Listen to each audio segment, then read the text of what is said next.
Ele me ama é o tema de hoje, dessa mensagem de um dos domingos na Quaresma.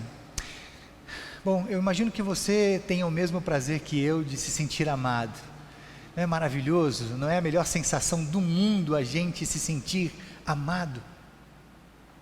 A vida faz todo sentido, faz o maior sentido quando a gente se sente amado por alguém, por alguns. Tanto é verdade que as pessoas que perdem o seu grande amor dizem que perderam também a vontade de viver. É bom ser amado em todo tempo. É bom ser amado quando a gente chega em casa, pela nossa esposa, pelas nossas filhas. É bom ser amado pelas nossas famílias, pelos nossos amigos, pelos nossos irmãos. Mas nos relacionamentos mais próximos, é bom ser amado em qualquer tempo. Do início do relacionamento, quando a gente está começando uma relação afetiva, e ainda a gente está inexperiente, há uma mistura de amor e de paixão, a gente não se conhece muito bem, mas a gente se ama muito, a gente não demonstrou muitos erros e muitas falhas, e o amor está no ar, está rolando. Mas sabe como é bom ser amado mesmo? Quando a gente já viveu um tempo com alguém, quando o amor já é experimentado, quando o amor já experimentou alegrias e tristeza, quando um já conhece do outro as falhas, os defeitos, e o amor ainda continua, o amor ainda está latejando, ainda está vibrando. É legal demais a gente ser amado quando a gente já não tem tanta beleza mais, quando as rugas começam a aparecer no rosto, o cabelo fica branco. É bom amar, ou ser amado, perdão, bom demais quando a gente já não tem muita coisa para oferecer, a gente já está entrando na fase das limitações, não tem nada para dar em troca, quando a gente já começa inclusive a dar trabalho para o outro e a gente ainda é amado. Sabe que eu disse isso aqui de introdução porque a gente devia ter uma mínima referência do dia a dia, para tentar se aproximar minimamente do que é o amor de Deus. O amor de Deus é assim, é um amor que vem para a gente, que chega na gente, que envolve a gente, apesar da gente. E os três destaques que eu quero dar nessa manhã, envolvem o versículo 16, eu quero falar só sobre esse versículo hoje, tentar destrinchar um pouquinho. Versículo 16, se você tem a Bíblia aberta, ou se você sabe de cor nessa linguagem, vamos ler todo o versículo de novo. Porque Deus amou o mundo tanto, que deu o seu único Filho, para que todo aquele que nele crer, não morra, mas tenha a vida eterna. Ele me ama tanto. O texto começa no versículo 16 dizendo que Deus nos ama muito. Aliás, o texto literal começa dizendo, porque Deus amou o mundo tanto. A pergunta que eu queria fazer para você é, que mundo é esse que Deus amou? Teria sido um mundo diferente do nosso? Porque não pode Deus amar esse mundo que a gente vive, que a gente está dentro dele, esse mundo com a gente. Seria um mundo anterior ao nosso, caso existisse? Esse amor de Deus pelo mundo seria por um planeta específico, por uma galáxia? Não, o mundo aqui, no texto de hoje, é uma referência a um outro mundo. Não é uma referência a esse universo tão complexo, um sistema de galáxias, de planetas e estrelas. Não é disso que o Senhor está falando aqui, não é disso que João está falando, não é esse o amor a que João se refere aqui no texto. Quando o texto diz que Deus amou o mundo, ele está dizendo que Deus amou o ser humano. Isso mesmo, porque Deus, o texto vai dizer, porque Deus está amando aquele que poderá crer no seu Filho, e porque creu no seu Filho ter perdão e ter vida plena, vida eterna. É isso mesmo, Deus está amando o mundo. O texto diz que Deus amou o mundo, o ser humano que está no mundo. Mas como assim Deus amou o ser humano que está no mundo? Tanto assim, desse jeito? Será que a gente está falando da mesma pessoa? Será que a gente está falando do mesmo ser humano? Como assim que Deus amou o mundo, ou esse ser humano que, por exemplo, lá no jardim do Éden, se rebelou contra Deus, não quis ficar mais no jardim, não quis mais obedecer às ordens, comeu o fruto proibido, se rebelou contra Deus e acabou sendo expulso do jardim? Foi esse ser humano que Deus amou? Será que Deus amou tanto o ser humano que, ali no capítulo 7 mais ou menos de Gênesis, diz que o povo estava tão rebelde, o ser humano estava tão cruel, que Deus se arrepende de ter criado o ser humano e acaba acontecendo o dilúvio? Que ser humano é esse que Deus amou, gente? O ser humano que Deus amou é aquele que construiu uma torre de Babel para ser igual a Deus, para chegar até Deus e ser igual a Deus, ser tão poderoso quanto Deus. O ser humano que Deus amou é aquele que lá no deserto, saindo do Egito, depois de ter sido liberto de 430 anos de escravidão, faz um bezerro de ouro e adora como se fosse o seu Deus, como se fosse o Deus que tivesse libertado o povo do Egito. Foi esse ser humano que Deus amou? Foi o ser humano que reclamou da comida que Deus estava dando, comida de graça, que caía do céu, caía no colo, o maná e as codornizes? Foi esse ser humano que Deus amou, que reclamou o tempo todo, que disse que Deus estava dando uma comida que eles não queriam mais, estavam com nojo da comida que Deus mandava no deserto, de graça, do céu, por bondade, por amor. Foi esse ser humano que Deus amou? O ser humano que lá, já estando em Canaã, na terra prometida, no melhor lugar do mundo, reclamou tanto, foi tão rebelde, tão idólatra, que acabou sendo levado escravo para a Síria e para a Babilônia? Que ser humano é esse que Deus amou desse jeito? O ser humano que não quis receber o seu filho, porque diz a palavra que o seu filho veio e as pessoas não quiseram recebê-lo. Que ser humano que Deus amou? Esse que não quis receber o seu filho? Esse que preferiu o Barrabás, o bandido, ao Messias que Deus enviou? O ser humano que Deus amou é aquele que julgou e condenou o seu filho à morte, e à morte estúpida de cruz. Que ser humano é esse que Deus amou? Eu estou querendo entender, eu peço que você me ajude aqui na reflexão. Um ser humano que continua indiferente a Deus, que continua desobediente, murmurento, reclamão, idólatra, que cresce em iniquidade e fracassa no amor, que tem uma tendência enorme de abandonar Deus o tempo todo. Querido, é exatamente isso, é exatamente esse ser humano que Deus amou. Exatamente esse mundo, exatamente eu, foi a mim que Deus amou, nessas condições. Eu estou dentro desse pacote de rebeldia total, e foi a mim que Deus amou a ponto de entregar o seu filho. Existisse apenas eu no mundo, Deus teria me amado assim, desse tanto, e teria entregado o seu filho para que morresse em meu lugar, para que eu tivesse perdão e vida. Querido, foi por mim, foi para mim, foi para sempre. O segundo detalhe do texto: primeiro, ele me ama tanto. O segundo detalhe, ele me torna filho. Se você acompanha aí com seus olhos o versículo 16, diz que Deus amou o mundo, que deu o seu filho, para que todo aquele que nele crer, que crer no filho. Quando a gente crê no filho, a gente se torna filho.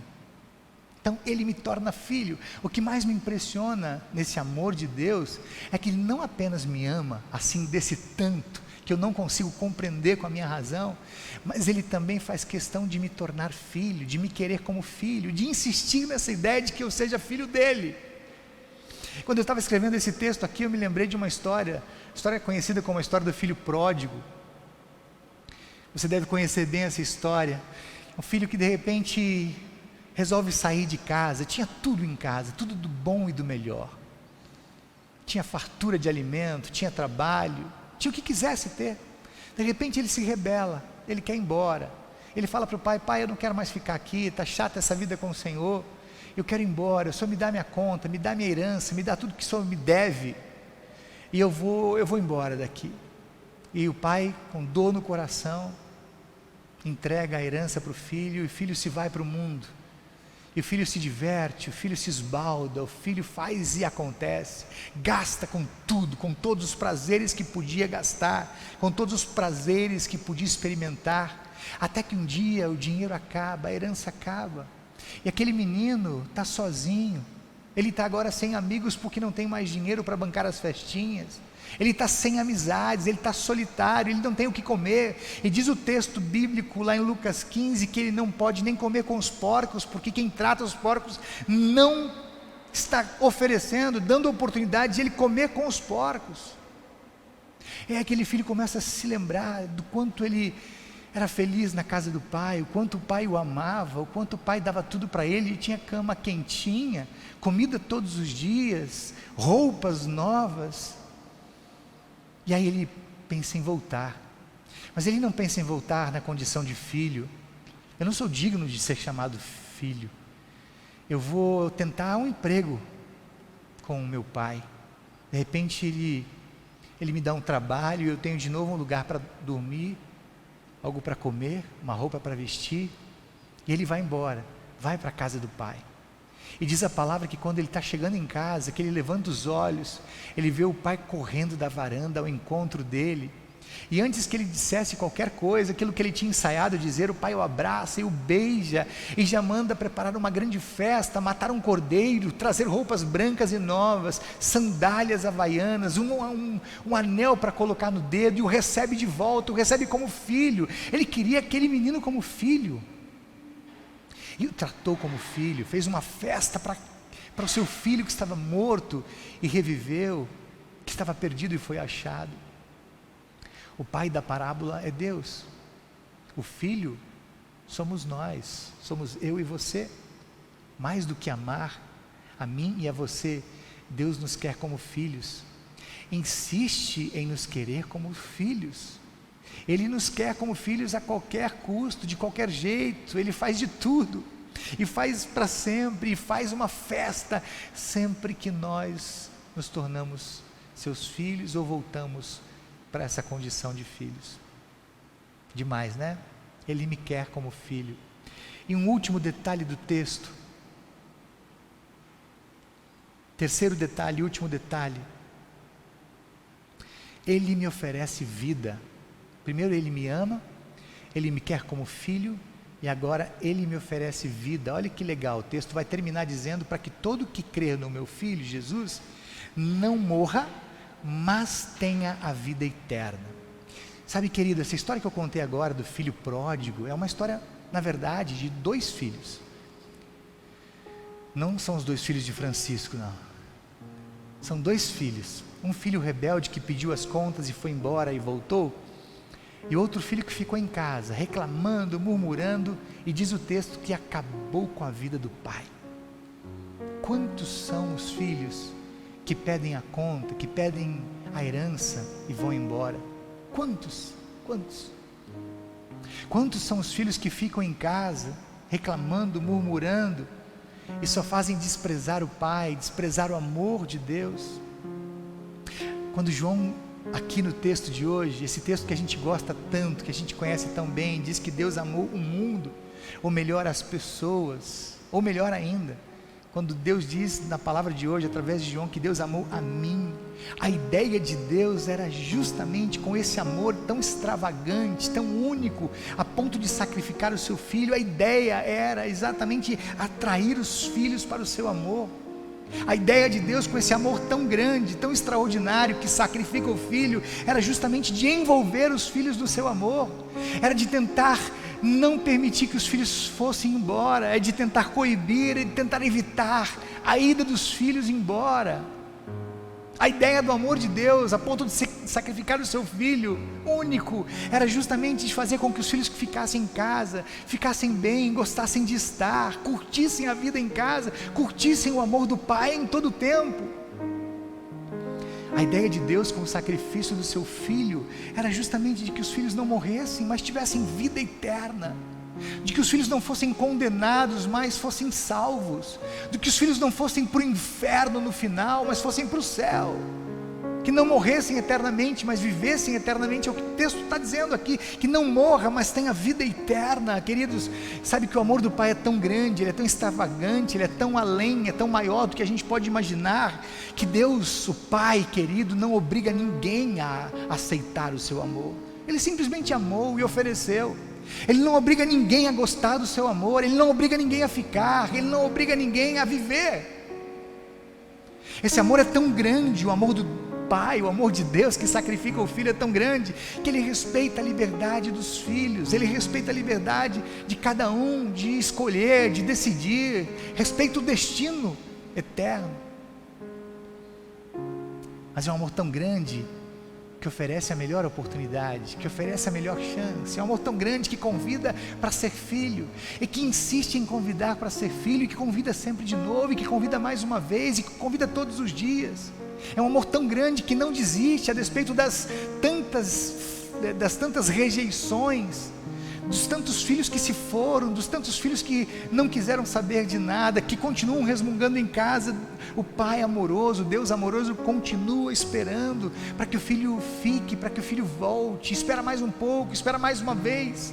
Isso acontece todos os dias, até o último dia. Se Deus amoroso ama tanto, que diariamente, como está acontecendo agora, até o último dia, vai convidar pessoas para que sejam seus filhos, e vai esperar para que isso aconteça, que se consuma. Querido, eu quero terminar essa mensagem aqui dizendo que, apesar desse tão grandioso amor de Deus, desse Deus tão amoroso, tão compassivo, tão longânimo, tão misericordioso, tão rico em bondade, muitas pessoas não querem saber dele. Isso significa que o grande amor de Deus, apesar desse amor ser tão grande, a ponto de sacrificar, de matar o filho, não bastou para que pessoas quisessem ficar com esse Deus, quisessem ser filho de Deus, para que pessoas quisessem receber esse amor e ser cuidados por esse amor. O fato de Deus amar tanto, a ponto de sacrificar o seu filho, não significa que todos os filhos vão receber o seu amor, não significa que todos vão viver o amor, que todos vão desfrutar do amor. Muitos vão desprezar, muitos vão rejeitar, muitos vão pedir a conta e vão embora, muitos vão ficar em casa murmurando e reclamando. Mas eu quero que você saiba disso hoje, de uma verdade absoluta, de que apesar de tudo isso, de todo desprezo, de toda rejeição, de toda murmuração, de todo abandono, o amor do Pai não muda, não diminui. O amor do Pai não se esgota. As reações mais estranhas, mais esquisitas, de maior rebeldia, de maior desprezo, de maior indiferença, não mudam o amor de Deus por você e por mim. Esse é um amor que jamais poderá ser entendido, porque ele não cabe na nossa mente tão pequena. Mas esse é um amor que não foi criado, não foi demonstrado, não foi entregue, derramado para que a gente entendesse. Não era essa a ideia. A gente nunca vai entender, jamais vai compreender. Esse amor que Deus demonstrou foi para que a gente experimentasse, para que a gente curtisse, para que a gente desfrutasse. Então, querido, a minha dica para você hoje, que está sendo amado por Deus nessa manhã, através dessa palavra, está sendo abraçado aí onde você está, pelo grande amor de Deus, experimente, se deixe experimentar, curta, desfrute. Deus ama você demais da conta. Amém?